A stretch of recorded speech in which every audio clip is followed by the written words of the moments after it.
안녕하세요. 일학교 목사입니다. 하나님께서 다윗에게 하신 심판의 말씀대로 밧세바와의 간음을 통해 낳은 아이를 치셨습니다. 다윗에게 임할 저주의 시작입니다. 사무엘하 12장 16절에서 23절입니다. 다윗이 그 아이를 위하여 하나님께 간구하되 다윗이 금식하고 안에 들어가서 밤새도록 땅에 엎드렸으니 하나님께서 이미 죄로 인해 아이가 죽게 될 것을 말씀하셨지만 다윗은 아이의 생명을 위해 금식하며 밤새 기도합니다. 왜냐하면 죽이는 분이 하나님이시지만 살리는 분도 하나님이시기 때문입니다. 신하들은 그런 다윗이 걱정됩니다. 그 집의 늙은 자들이 그 곁에 서서 다윗을 땅에서 일으키려 하되 왕이 듣지 아니하고 그들과 더불어 먹지도 아니하더라. 다윗은 정말 간절하고 절박한 것입니다. 그는 하나님께서 긍휼히 여겨주실 것을 바라며 고통 가운데 있고자 하는 것입니다. 만약 아이가 산다면 하나님께서 자신의 집에 대한 심판도 돌이키실 것이라 여기지 않았을까 합니다. 다윗의 간절함에도 결국 아이는 죽었습니다. 이래 만에 그 아이가 죽으니라. 하나님의 말씀대로 심판이 시작되었습니다. 그러나 다윗의 신하들이 아이가 죽은 것을 왕에게 아뢰기를 두려워하니 이는 그들이 말하기를 아이가 살았을 때에 우리가 그에게 말하여도 왕이 그 말을 듣지 아니하셨나니 어떻게 그 아이가 죽은 것을 그에게 아뢰 수 있으랴 왕이 상심하시리로다 함이라. 신하들은 아이의 죽음으로 금식하며 기도하는 다윗이 큰 충격을 받을까 염려하며 소식 전하기를 조심스러워합니다. 다윗이 그의 신하들이 서로 수군거리는 것을 보고 그 아이가 죽은 줄을 다윗이 깨닫고 그의 신하들에게 묻되 아이가 죽었느냐 하니 대답하되 죽었나이다 하는지라.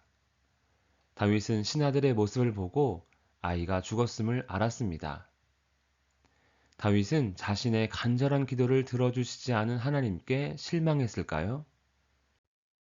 다윗이 땅에서 일어나 몸을 씻고 기름을 바르고 의복을 갈아입고 여호와의 전에 들어가서 경배하고 왕궁으로 돌아와 명령하여 음식을 그 앞에 차리게 하고 먹은지라.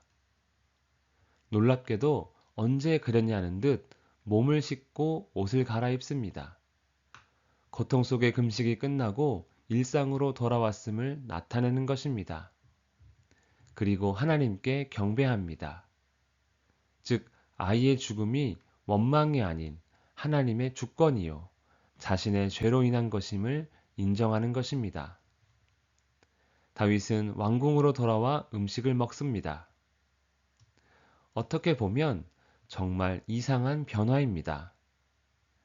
아이의 죽음으로 더 큰 고통 가운데 금식해야 할 것 같은데 그렇지 않은 것입니다.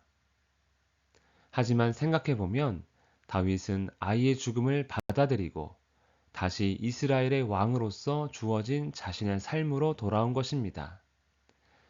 그것이 하나님의 뜻이기 때문입니다. 그의 신하들이 그에게 이르되 아이가 살았을 때에는 그를 위하여 금식하고 우시더니 죽은 후에는 일어나서 잡수시니 이 일이 어찌 됨이니까 하니 신하들은 다윗이 아이가 살아있을 때 금식과 기도했던 이유를 알고 있었습니다. 그래서 아이가 죽은 후에는 슬픔에 더 빠질 것이라고 예상했는데 오히려 다윗이 일상으로 돌아가는 모습을 보고 당황한 것입니다. 신하들은 지금 어리둥절합니다. 보통은 죽음 후에도 슬픔이 계속되기 때문입니다. 이르되 아이가 살았을 때에 내가 금식하고 운 것은 혹시 여호와께서 나를 불쌍히 여기사 아이를 살려주실지는 누가 알까 생각함이거니와. 다윗이 금식한 이후 하나님의 자비하심을 마지막까지 구한 것입니다. 여기서 알 수 있는 것은 다윗이 알고 있는 하나님은 그 뜻을 정하셨다 할지라도 은혜를 베풀어 주실 수 있다는 사실입니다. 자신은 죄인이지만 죄인으로서 바랄 수 있는 소망, 그것이 하나님의 은혜이기 때문입니다.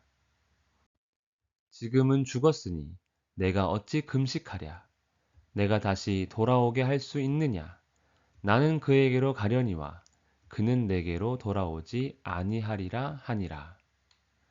다윗은 아이의 죽음을 하나님의 뜻으로 완전히 받아들인 것입니다.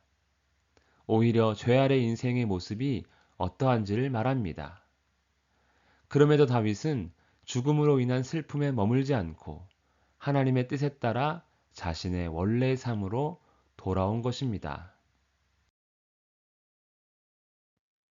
아이의 죽음은 다윗의 죄로 인한 심판의 시작입니다. 다윗은 하나님의 은혜를 간절히 구하며 모든 것을 돌이키고 싶었지만 돌이킬 수 없었습니다. 심판도 죽음도 하나님의 뜻인 것입니다. 다윗은 그것까지도 믿음으로 순종했습니다. 우리의 믿음은 어떻습니까? 하나님의 은혜도 하나님의 징계도 믿음 가운데 감당하기를 간절히 원합니다. 기도하겠습니다. 살아계신 하나님 아버지, 우리의 죄로 인해 우리가 슬픔을 당하며 고통 속에 있다 할지라도 하나님의 뜻 가운데 머물며 속히 하나님께 나아와 순종할 수 있는 우리가 되게 하옵소서. 주께서 우리를 붙드시고 항상 은혜 베풀어 주시기를 간절히 원하오며 예수님 이름으로 기도합니다. 아멘.